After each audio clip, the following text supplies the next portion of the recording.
Imagine coming home late one night to find your pregnant wife completely broken and crying on the floor. That was billionaire Marcus Sterling's new reality. He was expecting to celebrate a $2.3 billion deal. Instead, he walked into a devastating secret. His wife, Elena, had just found out that her best friend was also pregnant with Marcus's child, with the exact same due date. But here's the craziest part. Marcus had no idea. And when his perfectly composed mother arrived at midnight, Elena knew the affair was just the start of her nightmare. This is the amazing story of how one woman took on a powerful family and won. This story will show you that true strength isn't about money or power. It's about having the courage to walk away from everything you've been given, to fight for what's right, and to rebuild your life on your own terms. If you've ever felt trapped, controlled, or betrayed by someone who is supposed to love you, stay until the end. Elena's journey might just change how you see your own. At 11:17 that night, Marcus Sterling's expensive shoes echoed through his penthouse. He carried a bottle of champagne, ready to celebrate the $2.3 billion deal he had just closed. "Elena, baby, I'm home," he called out into the sprawling, silent apartment. But there was no answer. He saw her purse and keys on the table, which meant she was there. A feeling of dread began to replace the joy of his victory as he walked through the perfect, empty rooms. He finally found her in the nursery, and his heart stopped. The nursery, with its soft yellow walls and a crib still in its box, was supposed to be a happy place. But Elena was curled on the floor next to it, her 7-month pregnant belly crushed against her legs. Her body was racked with deep, agonizing sobs. Her phone was lit up beside her. "Elena?" Marcus dropped the champagne bottle onto the soft carpet and rushed to her. He was terrified to touch her. "What is it? Is it the baby?" he pleaded. She could not form words, only making small, wounded sounds that chilled him to the bone. "Please, you are scaring me," he said, his hands shaking. "Is the baby okay?" "Should I call 911?" Marcus asked, his voice full of panic. "The baby's fine," she rasped, her voice completely broken. The relief made his knees feel weak. "Then what happened? Did someone pass away?" Elena finally looked up, her face a swollen, tear-streaked mess. But the look in her eyes was what truly scared him. It was the look of a total stranger. "I had my hospital appointment today," she whispered. He was confused. "And?" "She opened the wrong file by mistake," Elena's voice cracked. "I saw it on the screen." "Saw what?" With trembling hands, she showed him a photo on her phone. It was a medical record. The patient was Jessica Lynn Hartley, 28 weeks pregnant, with a due date of January 15th, the same day as Elena's. "I don't understand," Marcus said, but a terrible feeling was already twisting in his gut. "Jessica is pregnant with your baby," Elena screamed at him. "The same due date, the exact same." The accusation stunned him into silence. The room felt like it was spinning. Jessica, their friend, who had just thrown Elena's baby shower. "That's not possible," he stammered. "It can't be." "Do not lie to me," she yelled, throwing the phone at his chest. "I called the clinic. They confirmed the father is listed as MS Marcus Sterling. She is 28 weeks along." He fumbled to catch the phone, his hands shaking as he stared at the screen. He prayed it was all a terrible nightmare, but the screen was clear. Jessica Lynn Hartley, 28 weeks pregnant, father mess. "Oh my God!" He collapsed onto the floor. "So it is true," Elena said, her voice completely empty. The silence was heavy and unbearable. His mind flashed back 7 months to the company retreat in Aspen. They had fought over his mother, and he had gotten drunk at the hotel bar. It was one time he whispered, the memory hitting him hard. I was drunk after our fight. I was an idiot, but it was only one time. Elena just stared at him, full of disbelief. One time? And now she is pregnant? He looked at her, desperate. I did not know. I swear I did not know, Marcus pleaded, his voice cracking. She never told me. I ended it the next morning and told her it was a mistake, that I loved you. Elena gave a harsh, broken laugh. And you thought that would be the end of it? No consequences? She said she understood, he insisted, reaching for her. Elena pulled her hand away sharply. My friend, she said, her voice full of poison. The one who attended our parties and threw my baby shower. The one who touched my pregnant stomach while carrying your baby. It was only once, he repeated weakly. That is all it takes, she shot back. As she struggled to stand, a sharp pain made her gasp. Marcus moved to help, but she slapped his hand away. Do not touch me, she cried, steadying herself against the wall. Her tears were still flowing, but her face was now a cold mask. That expression frightened Marcus more than her anger. What are you doing? He asked as she took out her phone. I called your mother. She is coming. Marcus felt a chill run down his spine. My mother? Why would you do that? Because I need the truth from someone in your family, she said, her voice trembling. I have nowhere else to turn. Elena, please, let's just talk, you and me, he begged. But the sound of the elevator arriving cut him off. They both froze as Catherine Sterling walked in, looking perfectly composed, in a designer suit, even though it was the middle of the night. Catherine looked as if she were heading to a board meeting, not arriving at a family crisis after midnight. Elena, darling, she said, her heels clicking on the floor. I came as soon as you called. Elena rushed to her, desperate. Catherine, thank God you are here. Did he tell you? Catherine simply sat down on the window seat. He did not have to. You said on the phone that Jessica Hartley is pregnant. It is not a belief, it is confirmed, Marcus interjected harshly. Catherine did not even flinch. Yes, I am aware. The air in the room went cold. Elena stared at her. You are aware? Of course, dear, Catherine replied, calmly smoothing her skirt. I have known for months, Catherine stated plainly. The world seemed to fall away beneath Marcus. He stared at his mother, but she was focused on Elena. You should sit down, dear. Stress is bad for the baby. You knew? Elena shrieked. And you said nothing? Tell you what, Catherine asked calmly, that my son was foolish and got trapped by a social climber? Marcus finally found his voice. Mother, what are you saying? You knew about this baby? She gave him a bored look. Marcus, do not act stupid. We went over this with the lawyer last month. We set up trust funds for both children. Marcus felt like he could not breathe. We never talked about Jessica. Catherine just pulled out her phone and started tapping the screen, and showed him the screen. You approved the changes. Is that not your signature? Marcus stared at the document. His name was clearly at the bottom, but he had no memory of signing anything about Jessica or another child. I sign dozens of these every week, he said. I assumed it was for the quarterly payments. You assumed wrong. Catherine lowered her phone. Elena's voice was a faint whisper. What changes? For the first time, Catherine turned and smiled at her, a smile that never reached her eyes. Oh, Elena, do not look so worried. This is good for you. The Sterling family always plans for every possibility. What does that mean? It means both children, yours and Jessica's, will be heirs to the family fortune. They will be provided for equally. I do not care about the money. I care that my husband was with another woman, and you helped him hide it. Catherine stood up, her voice suddenly sharp.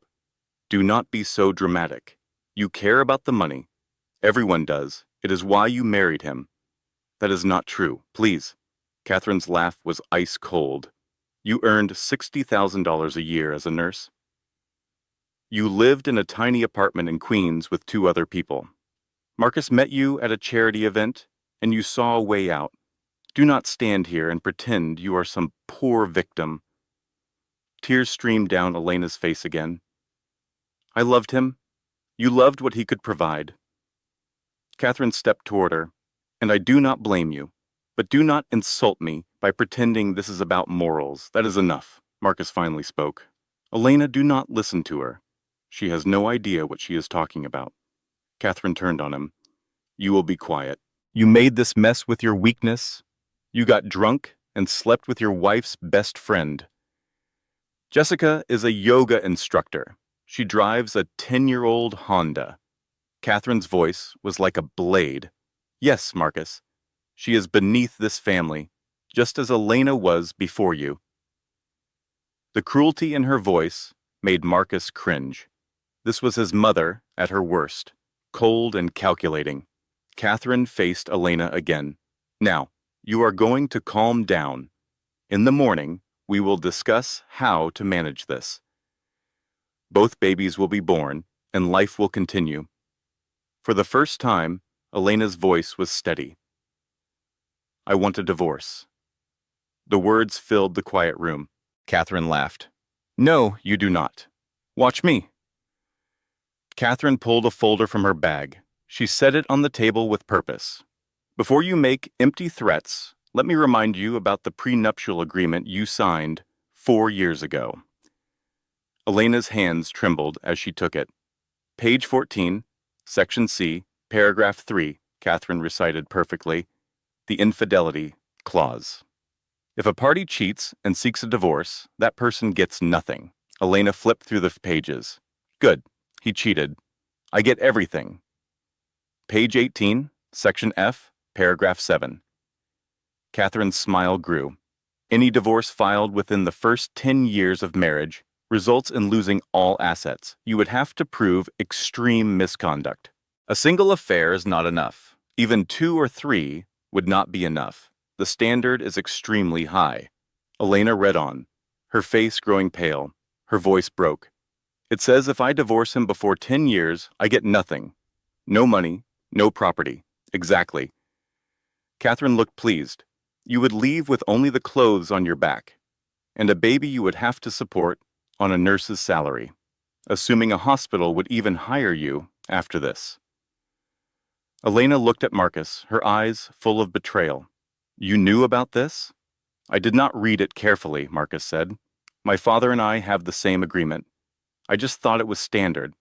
It is a sterling family standard, Catherine cut in. It protects us from people who marry for money. It is a tool to shield us from people who marry for money and then try to take half when things get tough. The prenuptial agreement felt flimsy in Elena's hand as she stood up. She walked on unsteady legs toward the elevator. Marcus asked, Where are you going? To my mother's house. Catherine started to reason with her. Elena, be sensible. Elena turned around, and the expression on her face made Catherine flinch. Sensible? Your son impregnated my best friend while I was carrying his child. You hid it for months. And now you are threatening me with a contract I barely recall signing because I was so in love I would have signed anything. I am done being sensible. She stepped into the elevator as the door began to shut. Marcus tried to follow, but Catherine grabbed his arm with surprising strength. Let her go, she said in a low voice. She will be back. Marcus pulled his arm away. How could you do this? How did you know Jessica was pregnant and not tell me? Because you would have handled it poorly, Catherine said calmly, just like you are handling it now. Jessica is pregnant with my baby. And you did not think I deserved to know? We can discuss this in the morning. Go to your room. I am going to find Elena. If you do, Catherine's voice turned ice cold, I will cut you off completely tonight. Every credit card, every bank account, and every single asset. You will be left with nothing by morning. Marcus stood frozen by the elevator, his hand on the call button. Catherine walked toward the guest room. I thought so. Go to bed, Marcus. We have much to discuss tomorrow. The door closed behind her with a soft click. Marcus was left alone in the nursery, surrounded by the life he thought he was building. There was the unassembled crib, the stuffed animals, and the mobile with small yellow ducks that played a lullaby. His phone vibrated. It was a text from Elena. "Do not follow me. Do not call me. I have to think." Marcus sank to the floor, the same spot where he had found his wife crying 20 minutes earlier. He put his head in his hands, and for the first time since he was a little boy, Marcus Sterling wept. Elena's mother, Diane, opened her apartment door at 2:47 in the morning. She saw her daughter's face and pulled her inside. They sat at the old kitchen table where Elena used to do her homework. Diane made coffee. "Some things are more important than sleep. Tell me everything," she said. So Elena told her everything. She spoke about the medical records, Marcus's confession, and Catherine's deception. She explained the prenup that would leave her with nothing. When she finished, Diane was quiet for a long time. "That manipulative monster," she finally said. "Mom!" "Do not say Mom to me." Diane's voice was fierce. "I told you 4 years ago that family was poison. But you were in love. I thought maybe this time it would be different. I was so stupid." Fresh tears fell. "You were not stupid. You were 28 and he treated you like a princess. That is just being human." Diane took her daughter's hand. "We will not let them destroy you. I cannot afford a divorce. That prenup means I get nothing. I would be raising this baby all alone." "Then we do not get a divorce," Diane said. "Not yet." Elena looked confused. "What do you mean? You have 7 weeks until the baby is due. We use that time. We build a case, document everything, and find a lawyer who can destroy that prenup. And we find out what Catherine Sterling is really doing." "How?" Diane's smile was hard.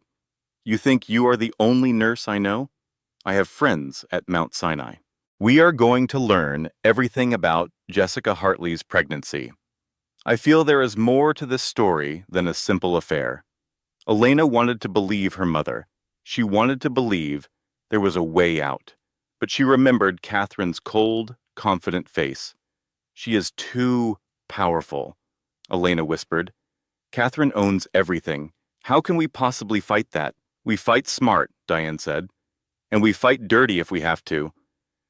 "You said your friend Amy found Jessica's file by accident?" "Yes, she was terrified she would lose her job." "Amy will not get in trouble, but I need to talk to her. There might be something in that file besides a due date." Elena's phone buzzed. She glanced at the screen. She then placed it face down on the table. "Marcus?" Diane asked. Diane looked at her questioningly. Elena handed the phone to her. The text message said, "We must talk. My office. 10 in the morning. Come by yourself, Catherine." "Are you going to go?" Diane asked. "I am not sure. One part of me wants to tell her to go to hell. But the other part..." Elena placed a hand on her belly, feeling her daughter kick. "The other part of me is afraid. What if she is right? What if I cannot raise this baby by myself? What if the prenup is really that strong? That is precisely what she wants you to believe." Diane got up. "You are worn out. You are pregnant. And you have just had the worst night of your life. We are not going to decide anything tonight. You need to rest. In the morning, we will decide what to do next." Elena followed her mother to her childhood room. The walls were still covered with posters from high school, and her nursing textbooks were still on the bookshelf.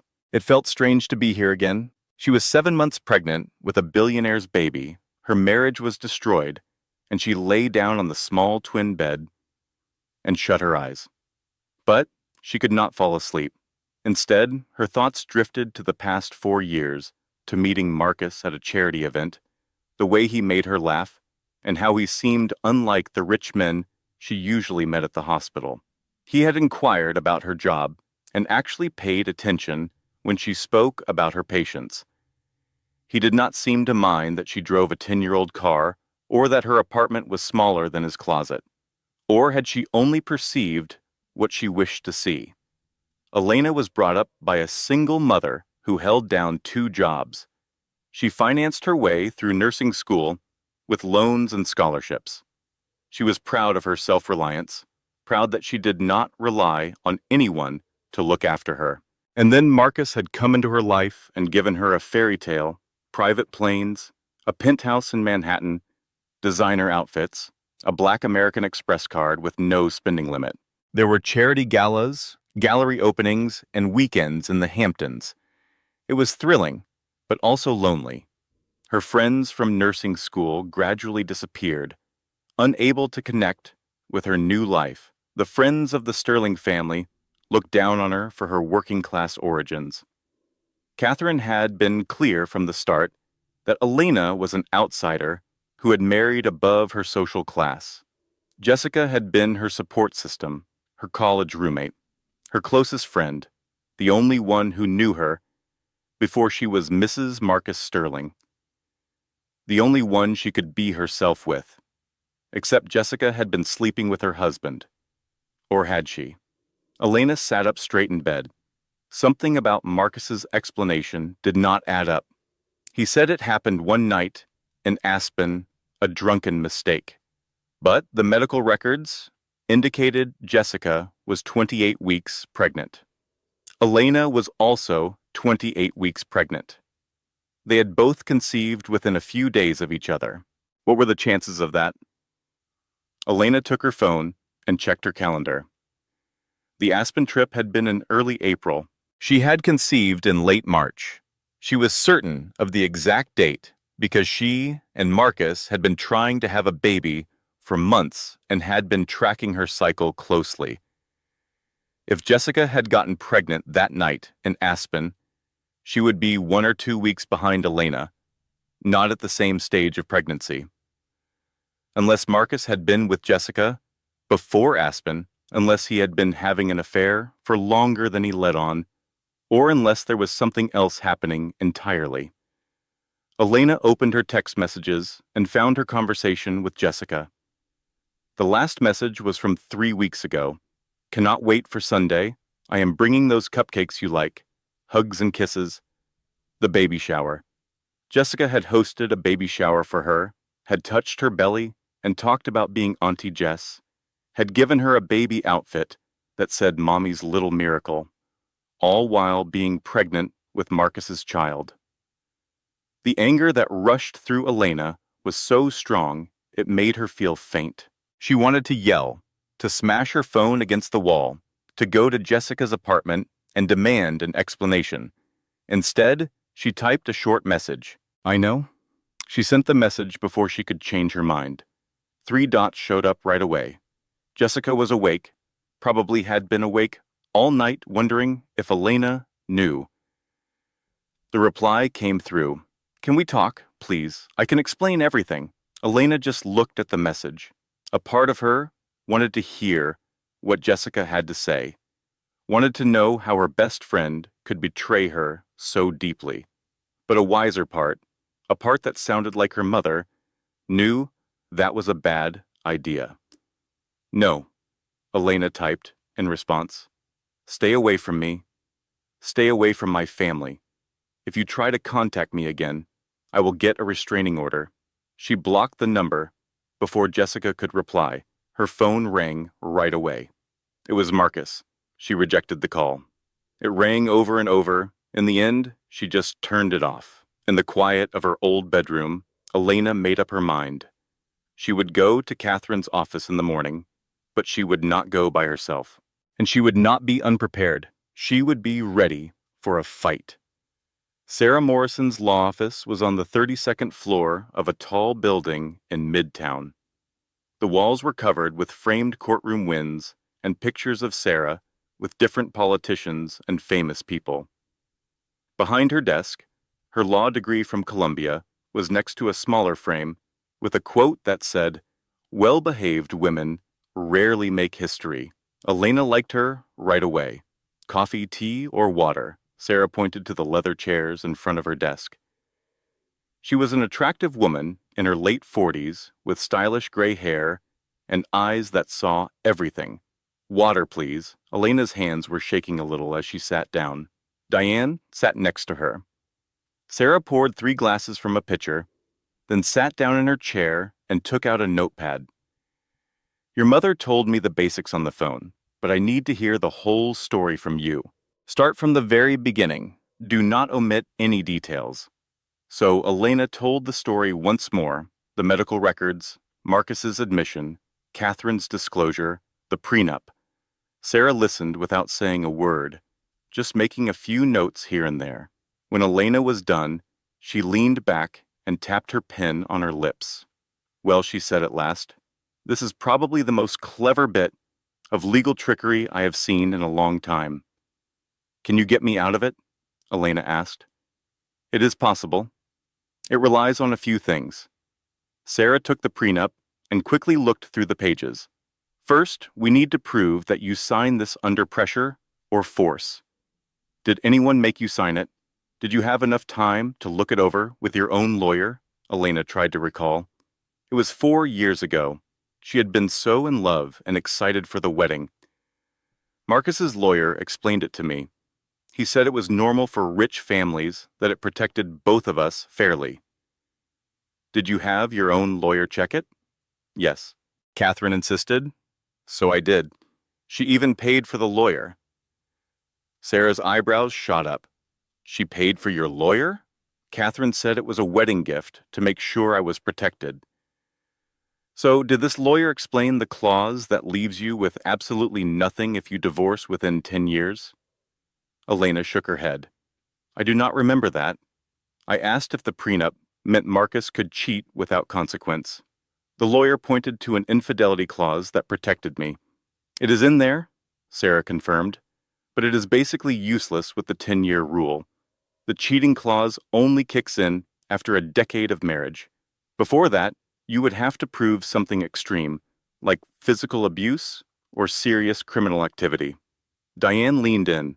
What if Catherine orchestrated the whole affair? Sarah's focus sharpened. Go on. Diane opened her phone and showed Sarah the hospital photo of Jessica Hartley's medical records. She had in vitro fertilization 6 months ago, paid for by Catherine's charity, the Sterling Foundation, and checked the sperm donor information.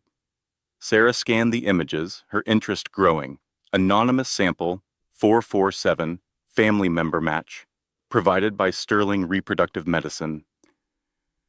We believe Catherine used Marcus's sperm to impregnate Jessica without his knowledge, Elena explained. The night Marcus thought he was with her in Aspen, we think Jessica was already pregnant. Sarah was quiet for a long time. When she finally spoke, her voice was measured.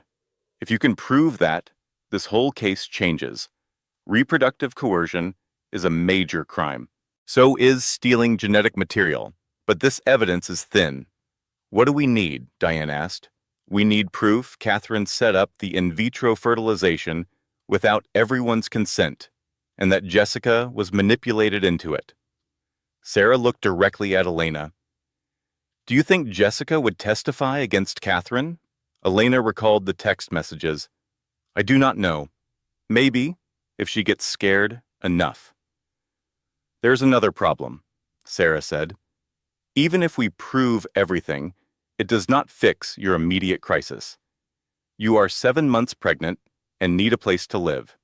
Catherine controls the family trust, which means she controls all the money. So I am stuck. Not exactly. Sarah opened a drawer and pulled out what looked like a simple pen.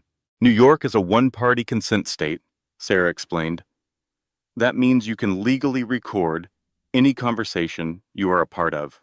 I need you to record every single conversation with Catherine, Marcus, and Jessica from now on. Elena looked at the pen. But that feels dishonest. Is it more dishonest than what they are doing to you? Sarah's tone was firm. Elena, let me be blunt. Catherine Sterling is one of the most powerful people in this city. She has endless money and connections. If you want to fight her, you have to be willing to fight dirty. How dirty? I need evidence of everything, Sarah said. Recordings, documents, anything to prove Catherine tricked you into signing that prenup, or that she is unfit to have any control over your child. But the prenup says any child of the marriage belongs to the Sterling Family Trust, Elena said. What does that really mean? Sarah's face turned grim. It means even if you divorce Marcus and win custody, Catherine controls the money for your daughter's entire life. Her home, her education, her health care, everything. As the trustee, Catherine can veto any expense. The reality of her words struck Elena hard. So even if I leave him, she controls my daughter's future? Yes, unless we prove the prenup is fraudulent or get Catherine removed as trustee by proving she is unfit. Catherine went to extreme lengths to secure this control, which tells me she is hiding something big. We just need to find it. Sarah slid a business card across her desk. This is a private investigator I trust. He is former Federal Bureau of Investigation and very discreet. I want him digging into Catherine's finances and the Sterling Foundation for anything we can use. How much will this cost? Elena asked softly, thinking of the $8,000 in her personal bank account. Do not worry about the money now, Sarah said. I have a personal stake in this. What kind of stake? Sarah paused, then pulled a framed photo from her desk. It was a young woman who looked just like her, holding a baby. My sister, Amanda. A decade ago, she married into a rich family, though not as rich as the Sterling. When their marriage ended, they used the same strategy Catherine is using on you, Sarah continued. They faked an affair, created financial problems, and had her declared an unfit mother. She lost her daughter for 5 years. Did she get her back? Elena asked. Yes, but the fight destroyed her. She lost everything. By the time we won, the damage was done. Sarah's voice grew hard. Catherine Sterling was involved in that case. Her lawyer, Thomas Hayes, was their legal advisor. I have wanted a chance to go after her for 10 years. You are my chance, Elena looked at Diane, who gave a small nod. Then what is my next move? You go to that meeting, record every word, and act like you suspect nothing. A sharp smile appeared on Sarah's face. You are playing the long game now. Let Catherine think she has you cornered while we gather our proof. You go to the meeting alone, just as she asked, but you keep this recorder running. Sarah stood up. Elena, this will be the hardest thing you have ever done, but if you are ready to fight, we will win. Elena also stood, placing the pin in her purse. I am ready. Good. Call me the moment you leave. I want a full report. Walking out of the office, Elena felt a surge of determination. Catherine Sterling's old office was a fortress of glass and steel. The reception area alone was larger than Diane's entire apartment. A stunning receptionist showed Elena into a conference room overlooking Central Park. Elena sat, her fingers clutching the recorder pin inside her purse, which she had activated in the elevator. Catherine walked in at exactly 10 o'clock, followed by a man in his 50s wearing an expensive suit. Elena, thank you for coming, Catherine said, taking the seat at the head of the table. This is my attorney, Thomas Hayes. Thomas gave a curt nod. I was not aware anyone else would be here, Elena said. Thomas's family, Catherine replied smoothly. I am sure you are tired. Did you have a rough night? I stayed at my mother's. Yes, I imagine so. Marcus was a mess when he found out you were gone. Catherine seemed to find this fact entertaining. He wanted to be here today, but I told him this was a discussion for us to have alone. Why is that? Because we are both smart enough to understand how things really work. Marcus is too emotional right now to be useful. Thomas opened his briefcase, took out a folder, and slid it across the polished table toward Elena. What is this? A proposal, Catherine answered. Thomas prepared it this morning. It should address your current situation while protecting the family's long-term interests. Elena opened it. The document was titled Separation Agreement and Parenting Plan. As she read, her hands began to tremble.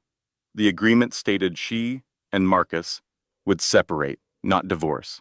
In return for leaving the penthouse, she would receive a monthly payment of $20,000 for living costs. When the baby arrived, custody would be split 50-50. The child would be a beneficiary of the Sterling Family Trust. In return, Elena would have to sign a non-disclosure agreement that would stop her from talking about the reasons for the separation or anything about the Sterling family. She would also have to give up any future rights to their shared property. This is unbelievable, Elena said softly. It is a good deal, Catherine replied. $20,000 a month is more than you would earn as a nurse. You could raise your daughter comfortably without having to work while Marcus remains married to me, which means he cannot marry anyone else. And I cannot get married to anyone else either, for another 6 years, Thomas added. Once the 10-year period is over, you can file for divorce and discuss the terms of your settlement.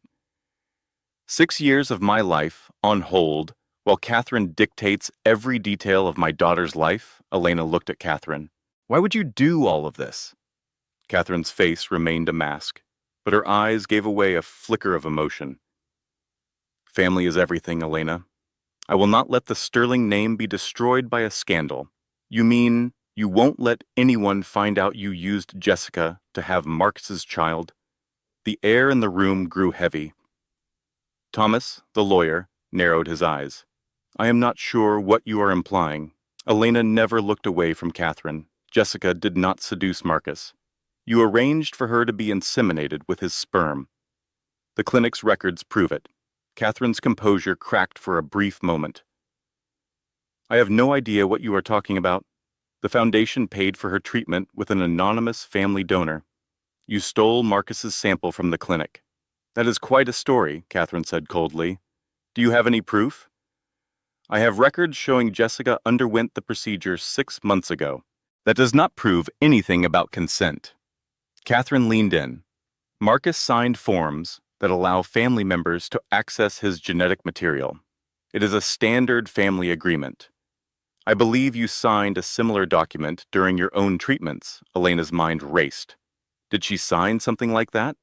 She recalled endless papers at the clinic, signing her name over and over. But even if Marcus agreed, Jessica never consented to carry his child. Elena insisted. Jessica requested the procedure herself, Thomas stated. She came to Mrs. Sterling for help. The foundation often provides grants for these situations.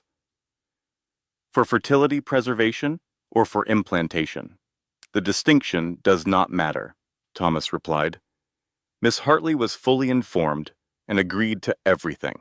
Catherine walked to the window. Let me tell you a story, Elena. 4 years ago, I had a serious talk with Marcus about his future. He was 34 and had no interest in getting married or having children. The Sterling family line was in danger. She turned to face Elena. I told him it was time to find a wife and produce an heir.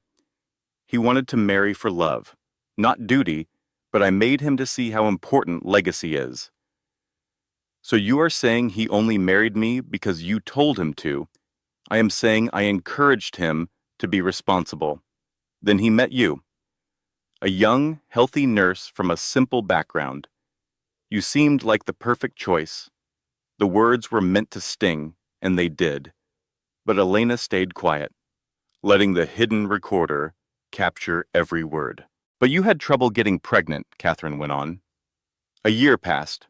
The treatments were not working. I started to worry I had made a mistake about you. So you made a backup plan, Elena said, the pieces falling into place. You used Jessica. I decided to protect the Sterling line, Catherine said, her voice flat and cold. If you could not provide an heir, someone else had to. Jessica was young, healthy, and desperate for money. I offered her a deal that helped everyone. Everyone but me and Marcus. We were still trying. I could not afford to wait. The Sterling family survives on careful planning. Elena, not on hope. Thomas cleared his throat.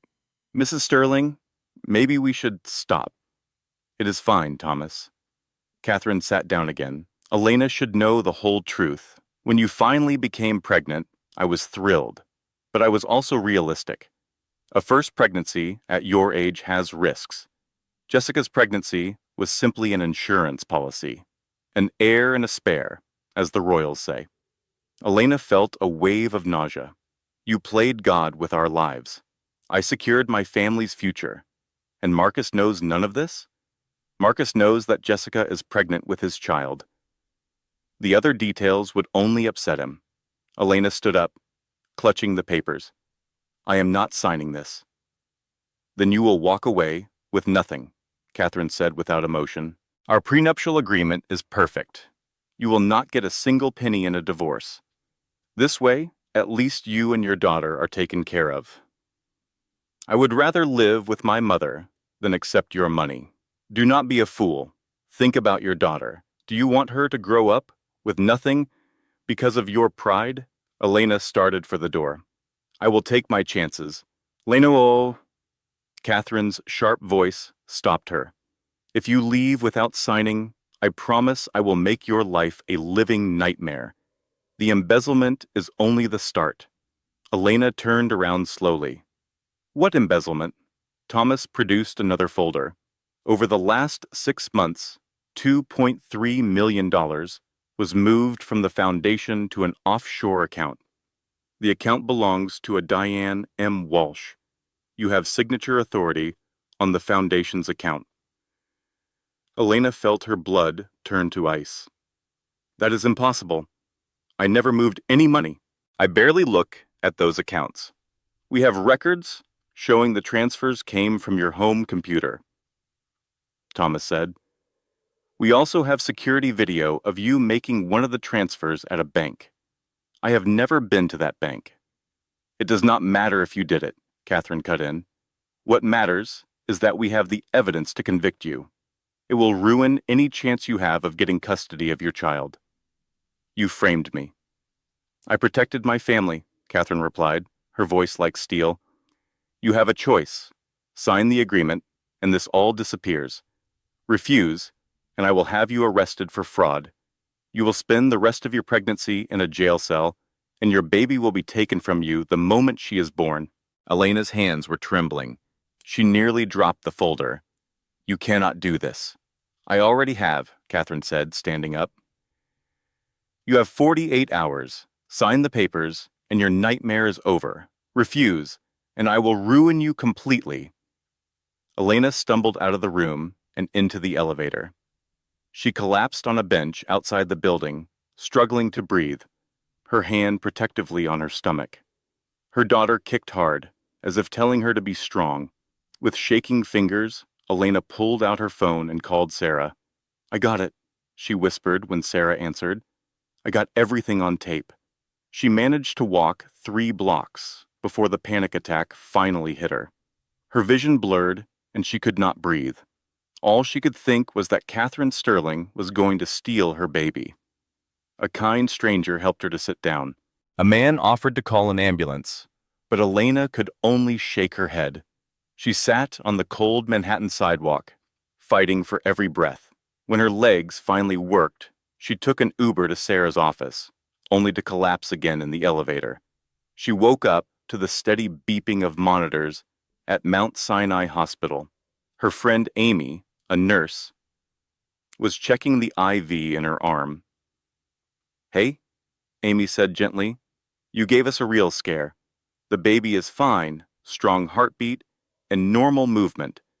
But your blood pressure was sky high. Amy stopped her from sitting up. Doctor's orders, you stay put for at least 24 hours. If we can't get your pressure down, we may have to induce labor. But I'm only 30 weeks pregnant. That's why we're trying to avoid it, Amy said, pulling up a chair. Elena, what on earth happened? The paramedics mentioned a panic attack. It all came pouring out. Elena told her everything, the affair, the prenup, and Catherine Sterling's evil confession, Amy's face grew colder with every other word. "That woman is pure evil," she finally said. "I know she's your mother-in-law, but I'm not sorry for saying it." "Don't be," Elena whispered. Amy paused, then looked serious. "Elena, I need to tell you something I found about Jessica's pregnancy. When I accidentally saw her file, I saw more than the due date. I saw the IVF records. The sperm sample she used came from long-term storage at Sterling Reproductive Medicine. It was a sample frozen more than a year ago, from before you and Marcus even started trying to have a baby." Elena was confused. "I don't understand. It means this wasn't some recent decision Catherine made. She's been planning this for years. That sample was frozen before Marcus even knew you existed." The words hit Elena like a physical blow. "You're saying Catherine had his sperm frozen years ago? Before we were even engaged?" "Probably before he even met you," Amy said, leaning closer. "This was never about you having trouble conceiving. Catherine was always going to do this. She wanted to guarantee she controlled all the Sterling heirs. Plural. It was always about absolute control. Creating grandchildren from different women who all depended on her money, that's the ultimate power play." A sick feeling rose in Elena's stomach. "How many other samples does she have?" Amy's grim expression was all the answer she needed. "I don't know for sure, but the records mentioned multiple vials collected over the last 5 years." "Oh my God," and it gets worse. Jessica's consent forms had strange clauses about future reproductive rights and using additional surrogates if needed. She's planning to create more Sterling babies, isn't she? To control all of them. That's how it looks. Just then the door swung open. A doctor she didn't know walked in, followed by Catherine Sterling. Elena's heart monitor shrieked. "Get her out of here!" she yelled, trying to sit up. The doctor, a cold-eyed man in his 50s, stepped forward. "Ms. Sterling, I'm Dr. Whitmore. Your mother-in-law asked me to consult on your case. Given your recent panic attacks and fragile mental state, I'm recommending a full psychiatric evaluation. I don't need a psychiatrist. I need her to leave." Dr. Whitmore scribbled on a tablet. "Emotional outbursts and paranoid accusations are common signs of prenatal psychosis. I am not psychotic. She framed me. She stole my husband's sperm." "You've been recording people?" Dr. Whitmore glanced at Catherine, then back at Elena. "That itself is a symptom of paranoia, feeling the need to secretly gather evidence." Amy moved between them. "Excuse me, but who are you?" "I'm a consulting specialist hired by Mrs. Sterling. I'm her nurse," Amy shot back. "And your presence is causing my patient extreme distress. You both need to leave now." Catherine finally spoke, her voice like ice. "Nurse, Elena is clearly having hallucinations. She needs help." "She's not hallucinating," Amy's voice rose. "You're the one who needs to be evaluated." "You know," Catherine said with a thin smile, "I'm on the board of this hospital. One phone call from me could end your career." "Then you'd better make that call," Amy retorted, "because you are not getting near my patient." Catherine turned to the doctor. "Write up your evaluation. I'll have my lawyer file for an emergency psychiatric hold." As they left, Elena grabbed Amy's arm in terror. "She's going to have me committed." Amy was already on her phone. "I'm calling security and blocking all visitors except family, with Catherine Sterling specifically banned." "Then I'm calling your lawyer, but she'll find another way. Then we get you out of here," Amy declared, glancing at the monitors. "Your blood pressure is stabilizing. If I can get a doctor to sign your discharge papers, we can be gone in a few hours." "But where can I go?" "I have a friend with a house in Connecticut," Amy said. "She's traveling for a month. It will be safe there." "Amy, you could lose your job over this." "I'm not going to let that monster ruin your life," Amy said, squeezing her hand. "Just rest. I've got this." Alone, Elena stared at the ceiling. Yesterday, she was the billionaire's wife, planning for her baby. Now she was broke and being hunted. Her phone buzzed. It was a text from Marcus. "Please talk to me. I know you're in the hospital. I'm coming now." A part of her wanted him to rush in and make everything okay. But the part of her that was learning how to survive knew better. She typed a reply. "Don't. Your mother was just here with a psychiatrist, trying to have me locked away. If you want to help, keep her away from me and tell me everything." His response was instant. "Meet me alone tonight. I'll tell you everything." He sent an address for a private airfield in New Jersey, promising a plane to a friend's ranch in Montana where they could be safe. She wanted to believe he was finally choosing her. But she knew it could just as easily be a trap. She typed back one word: "Where?" Despite Sarah's warnings that it was a trap, Elena had no other moves to make. She was 7 months pregnant, standing on a frozen New Jersey runway at 2 a.m. with a single suitcase. Her freedom was temporary, and Catherine would surely find a way to have her committed. Marcus waited by the private jet, its engines humming. "You came," he said. "I don't trust you," Elena stated, her voice flat, "but I'm completely out of options." Marcus winced, but accepted it. "I don't trust myself either," he admitted, motioning toward the plane. "We need to leave before my mother tracks us down." Suddenly, headlights sliced through the darkness. "No," Marcus breathed. As several SUVs swarmed the airfield, Catherine stepped out of the first one, followed by her lawyer, 2 policemen, and Jessica Hartley. Jessica, also visibly pregnant, was weeping and looked absolutely terrified. Catherine approached with the calm poise of a hostess at a party. "Going somewhere?" she asked. Marcus moved to shield Elena. "Go home and leave us alone." "I'm afraid I can't do that." Catherine signaled to her lawyer, who presented a folder. "Elena Morgan Sterling," he announced. "There is a warrant for your arrest for wire fraud and embezzlement." "You planted that money?" Elena cried out. "You framed me." "She's innocent," Marcus insisted. "My mother is setting her up."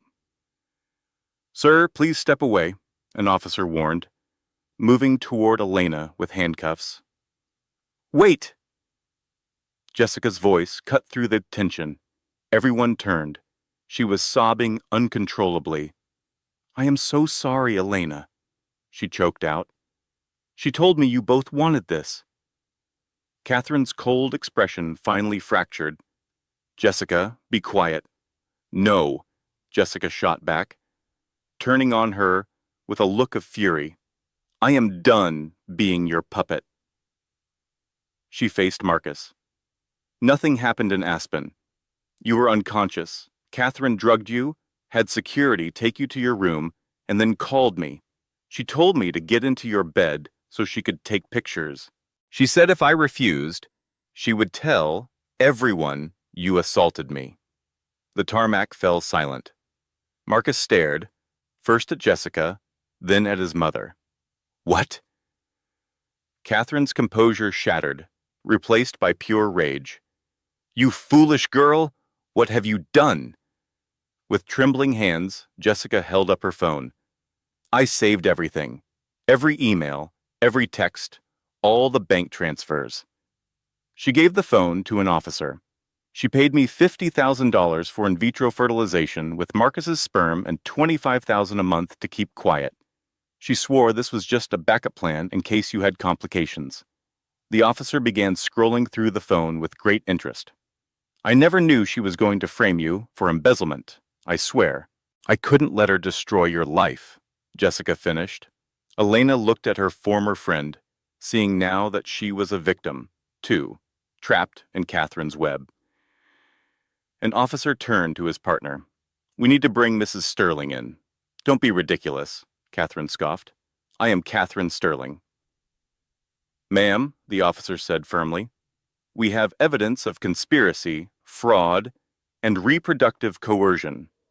You need to come with us. I want my lawyer. You can call him from the station." For the first time, Catherine looked truly frightened. As the police escorted her to a car, her eyes locked on Elena, filled with absolute hatred. This is not over. Marcus turned to Elena, his face wet with tears. I didn't know, he whispered. I swear, I thought I had cheated on you. I thought I was a monster. Elena wanted to comfort him, but the trust between them was shattered. You are still not forgiven, she said softly. I know, Marcus replied, wiping his face. But I will spend my life making it right, starting now. He took out his phone and made a call. Dad, it's me. I need you to file for divorce from Mom tomorrow. And you have to take control of the family trust before she can. His voice grew stronger. She has ruined 3 women's lives just to control the Sterling family line. And we have to stop her. Please, Dad, for once stand up to her. After a long pause, a small smile touched Marcus's lips. Thank you. He ended the call and faced Elena.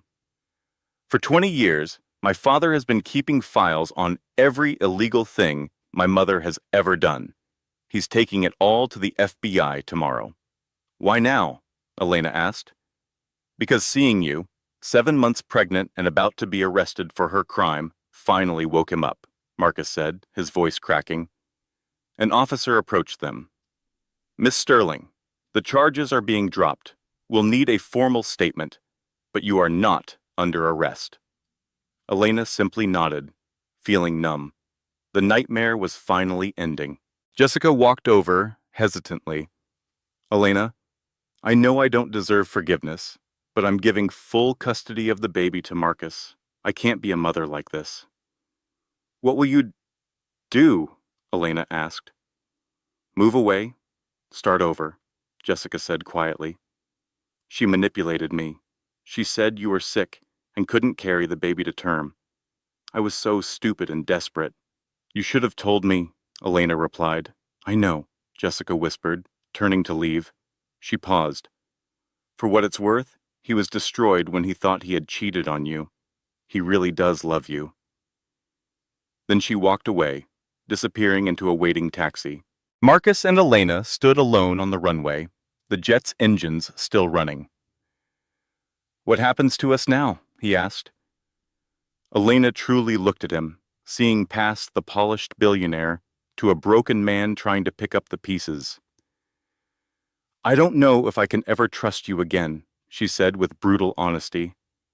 My entire life was destroyed by your mother, and you let it happen. I didn't know, but you should have, she countered. You knew what she was capable of, but you chose to look away because it was easier than fighting her. Marcus nodded slowly. You are right. I was a coward. He then pulled a folder from his jacket and handed it to her. These are signed divorce papers. You get full custody. The penthouse is yours, along with $50 million. You are free. Elena stared at the documents. Why? Because you deserve someone who will protect you, he said, his voice thick with emotion. I just hope that someday I can earn the right to be our daughter's father. Elena looked from the papers to his face. Supervised visits, once a week. We will start there. Relief washed over Marcus's face. Thank you. Yes, she agreed. It is more than you deserve. Over the next 6 months, Catherine Sterling's fall from grace became a global spectacle. The story of the billionaire matriarch, arrested for her shocking crimes, played on every news channel, day after day. With the files from Robert Sterling, the FBI unraveled 2 decades of Catherine's crimes, from bribery and money laundering to the horrific reproductive plot. Jessica testified against Catherine in a plea deal and started a new life in San Diego. Robert filed for divorce, cut Catherine off from all family money, and left everything to Elena and her daughter in his will. He passed away from a heart attack 3 months later. Marcus's testimony against his own mother was the final nail in her coffin, detailing years of her cruel manipulation. The evidence was overwhelming. Catherine Sterling was found guilty and would spend the rest of her life in prison, finally stripped of all the control she so desperately craved. For 3 long weeks, Elena sat in the courtroom with her daughter, Charlotte, making sure Catherine saw the baby she tried to erase. When the jury returned, the verdict was guilty on all charges. The room exploded with noise, but Catherine remained perfectly still, her face like stone. Only her white knuckles, gripping the edge of the table, showed her rage. Judge Maria Rodriguez stared down at her. "Mrs. Sterling," she said, her voice filled with contempt, "in my 30 years as a judge, I have never witnessed such a cold, calculated plan to destroy lives for personal gain. You used your own son, violated women, and framed an innocent person, treating people like game pieces." When Catherine tried to speak, the judge silenced her. "You will not say another word. You have manipulated enough people." Judge Rodriguez leaned forward. "This court finds you guilty on 14 counts, including fraud, conspiracy, and assault. I am sentencing you to 12 years in federal prison with no chance of parole." Catherine's lawyer immediately asked for bail, but the request was denied. "Mrs. Sterling is going into custody right now," the judge declared, striking her gavel. As bailiffs led Catherine away, she paused and locked eyes with Elena. "This is not over," she whispered. Elena stood, holding Charlotte tightly. "Yes, it is," she replied firmly. "You have nothing left. No money, no influence, no family," Elena continued. "You destroyed the very legacy you fought to protect." For the first time, Catherine's composure shattered, her face twisting with fury. Before she could scream, a bailiff took her arm and led her from the courtroom. Elena finally exhaled, feeling months of tension leave her body. Her friend Sarah came to her side. "How are you?" she asked. "Empty," Elena admitted. "I expected to feel happy, but I just feel tired."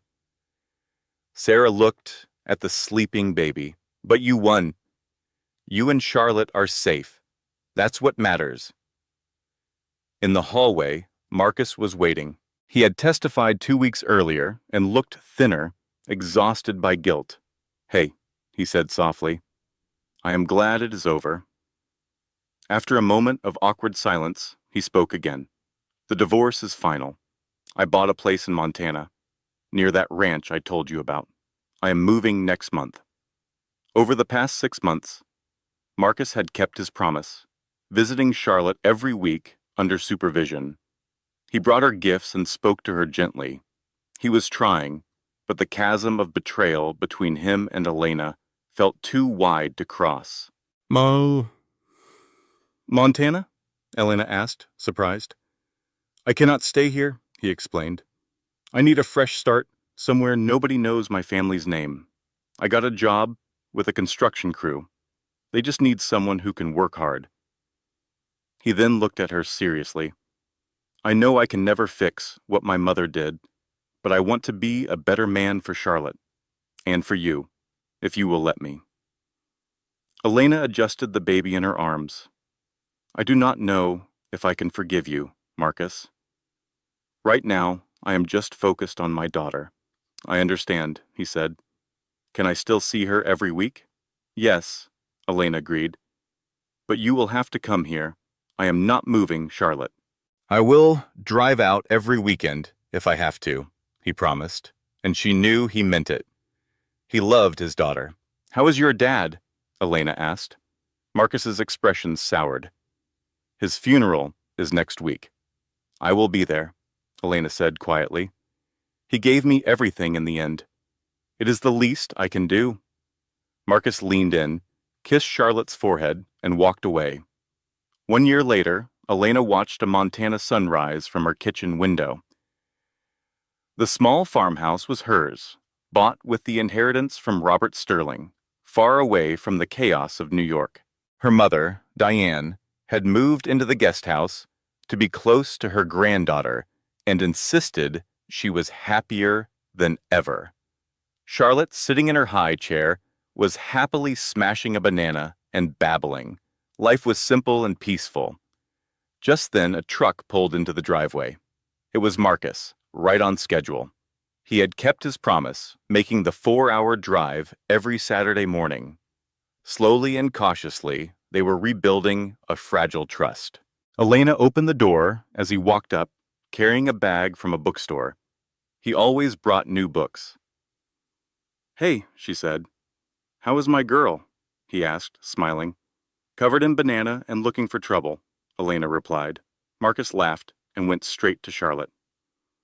"There's my beautiful troublemaker," he said, lifting her out of the high chair without a second thought for the mess. "Uncle Marcus brought you something new to read. Do you want to see?" Charlotte just grabbed his beard and pulled, making him laugh again. Have you ever been pushed to the edge by someone who should have protected you? Elena was, by a mother-in-law who tried to ruin her life. This is the story of how she fought back for her child and discovered that true strength isn't about power or money, but about breaking free. As Elena watched her daughter play with Marcus, she saw a man completely changed. He was not yet her ex-husband, but the divorce was